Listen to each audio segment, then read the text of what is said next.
குடிங்க. ஸ்ட்ரா எடுத்து போட்டு குடிங்க.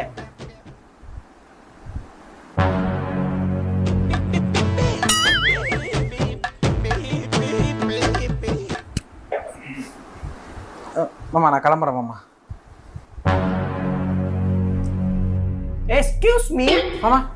இஃப் யூ டோன்ட் மைண்ட், எனக்கு ஒரு சேனல் இருக்கு, உங்க ஸ்டோரியில போட்டு ப்ரோமோட் பண்ண முடியுமா? மாமா ஸ்டோரினா வெளி ஆளுங்களுக்கு 5K, நீங்க ஒரு 4K கொடுங்க மாமா, முடிச்சு கொடுத்துட்றேன்.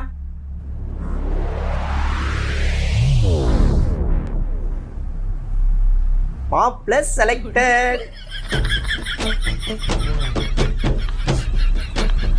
சரி மாப்பிள்ள, ஒரு குடும்ப விளாக் பண்ணோம். என்னடி எடிட்டருக்கு ஸ்டோரி போடு.